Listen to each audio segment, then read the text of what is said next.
겠습니다. 고린도전서 2장 1절에서 5절. 제가 1절 읽겠습니다. 형제들아, 내가 너희에게 나아가 하나님의 증거를 전할 때 말과 지혜의 아름다운 것으로 아니하였나니 내가 너희 중에서 예수 그리스도와 그가 십자가에 못 박히신 것 외에는 아무것도 알지 아니하기로 작정하였습니다. 내가 너희 가운데 거할 때 약하고 두려워하고 심히 떨었노라. 내 말과 내 전도함이 설득력 있는 지혜의 말로 하지 아니하고 다만 성령의 나타나심과 능력으로 하여, 다 같이 읽겠습니다. 너희 믿음이 사람의 지혜에 있지 아니하고 다만 하나님의 능력에 있게 하려 하였노라. 아멘. 오늘 이 아침도 이 자리에 모인 우리 모두가 우리 예수님의 십자가를 바라보고 그 예수님과 예수님의 십자가를 통한 그런 은혜를 공급받는 귀한 아침이 되시기를 주의 이름으로 축원합니다. 오늘 사도 바울이 자신의 사역의 목표, 자신의 사역의 능력이 오직 예수 그리스도와 그의 십자가, 그리고 성령의 능력으로 나는 복음을 전하고 나는 사역을 한다, 그것밖에 없다라는 것을 이야기합니다. 이것은 복음을 전하는 사역자뿐만 아니라 우리 모두가 그렇게 돼야 되는 거예요. 우리의 신앙생활의 목표, 표대가 예수 그리스도 그리고 십자가가 돼야 되고, 우리의 삶의 원동력, 삶의 능력이 성령의 능력이 돼야 되는 것입니다.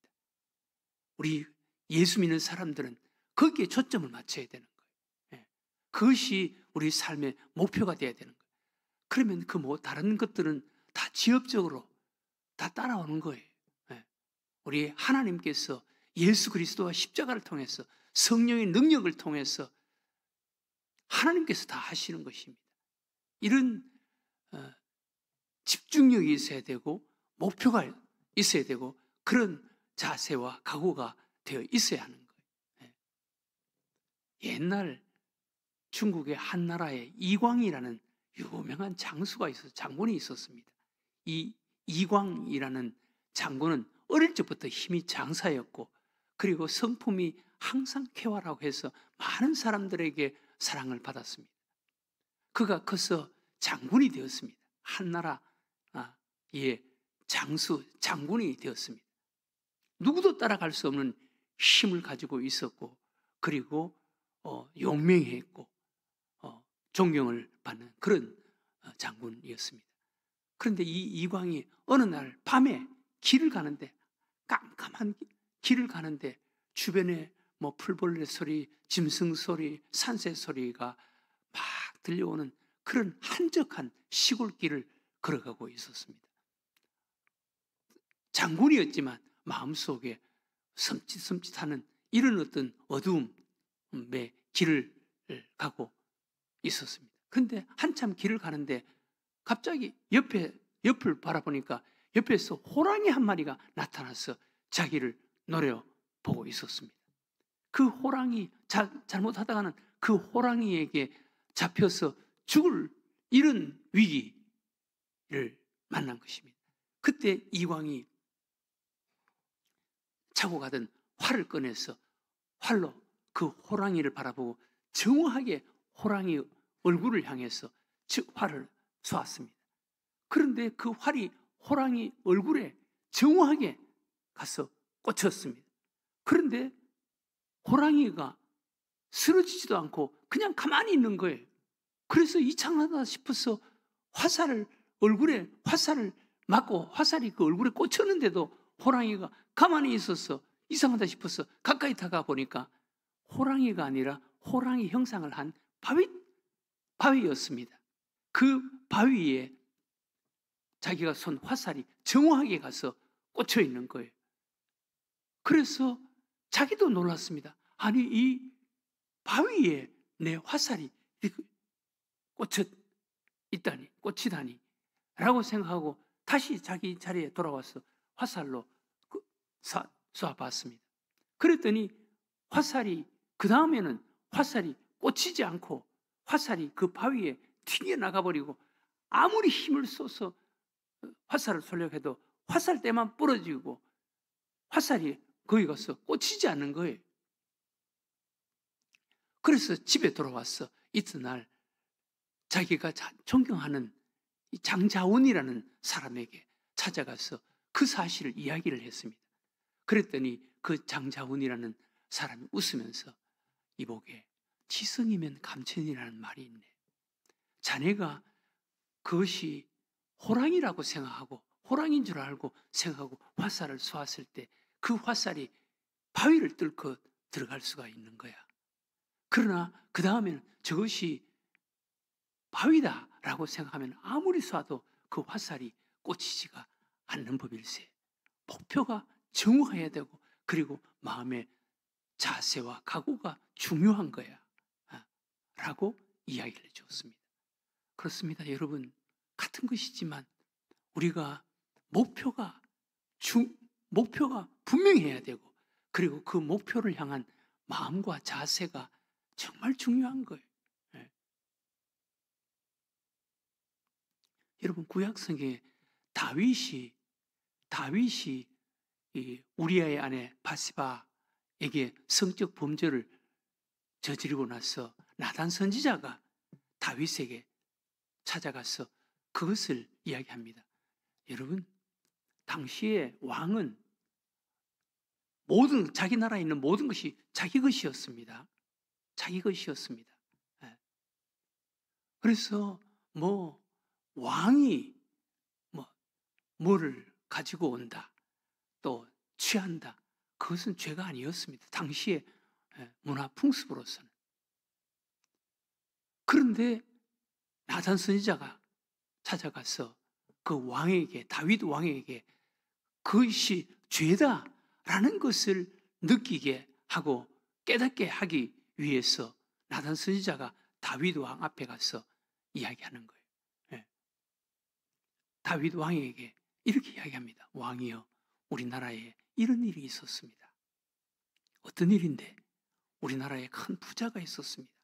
그 부자는 자기 집에 양도 많고 염소도 많고 짐승도 많았습니다. 그런데 자기 집에 하인 한 사람이 있었는데, 그 하인은 자기 집이 가난해서 자기 집에 양 한 마리를 키우고 있었습니다. 그 양 한 마리는 자기 집에 마치 자기 자식처럼 그렇게 애지중지하면서 사랑하면서 양 한 마리를 키우고 있었습니다. 그런데 어느 날 그 부잣집에 귀한 손님이 찾아왔습니다. 그 손님에게 짐승을 잡아서 대접을 해야 했는데, 자기 집에는 양도 많고 염소도 많고 짐승들도 많았는데 자기 집의 것을 그냥 두고 자기 집 하인 집에 기르고 있는, 하인이 자기 자식처럼 사랑하고 애지중지하는 그 하인 집에 있는 양 한 마리, 그 양 한 마리를 빼앗아다가 잡아서 손님을 대접했습니다. 그랬더니 그 소리를 듣고 다윗 왕이 얼굴 색깔이 변화되면서, 아니, 세상에 그런 사람도 있나? 우리나라에 그런 인간도 있느냐? 자기 집에는 짐승도 많다면서, 부자라면서, 그런데 자기 집에 있는 하인 한 사람, 그 하인은 가난해서 자기 집에 염소 한 마리를, 양 한 마리를 키우고 있는데, 그 양 한 마리는 자기 자식처럼, 자기 아내처럼 그렇게 애지중지하는 그 양 한 마리를 빼앗아서 자기 손님에게 대접했단 말이야. 그놈을 당장 잡아오너라. 그렇게 다윗이 노발대발합니다.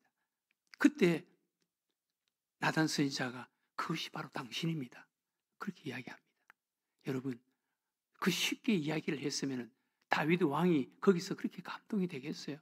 다윗이 그 소리를 듣고 마음속에 비수가 찔리듯이 하나님의 음성이 들려오는 거예요. 그것이 바로 당신이다. 다윗이 그 소리를 듣고 거기서 하나님 앞에 엎드러져서 회개한 것이 시편 51편입니다. 여러분, 나단 선지자가 그냥 장난삼아서 이야기를 했으면 다윗의 마음속에 그렇게 비수처럼 하나님의 음성이 들려오겠어요? 목표가 분명하고 십자가를 바라봐야 되고 들어야 하는 거예요. 믿어야 하는 거예요. 그랬을 때 우리 삶이 달라지는 거예요. 네. 제가 이 새벽에 이 설교를 생각하면서 내가 35년 동안 목회를 하면서 이런 각오로 목회를 했으면 또 달라졌을 거야. 이제 좀 철이 들만 하니까 이제 그만둬야 할 때가 됐네. 내가 혼자 속으로 생각하면서 그런 쓴웃음을 지은 적이 있습니다만 예수 그리스도와 십자가입니다. 그리고 성령의 능력과 감동입니다. 인간적인 모든 것은 다 내려놔야 돼. 오늘 사도 바울도 사람의 말과 지혜 그건 아무런 의미가 없다. 다 내려놓는다. 나는 오직 목표가 예수 그리스도와 십자가 그리고 성령의 능력과 감동으로 전해야지. 이 각오를 한 거예요. 네. 사랑하는 교회 여러분, 오늘 이 아침 기도하시기 바랍니다. 여러분들의 신앙생활도 목표가 분명해야 돼요. 예수 그리스도와 십자가입니다. 그리고 우리의 자세와 태도, 각오가 남달라야 합니다. 인간적인 지혜, 인간적인 힘 다 내려놔야 되는 거예요. 오직 성령의 능력과 감동으로 신앙생활을 해야 되는 거예요. 그러면 우리가 달라지는 거예요. 네. 오늘 이 아침 우리 예수 그리스도와 십자가 그리고 오직 성령의 능력과 감동으로 신앙생활을 할 수 있는 자가 되게 해달라고 오늘 이 아침 기도하는 여러분들과 제가 되시기를 주의 이름으로 축원합니다.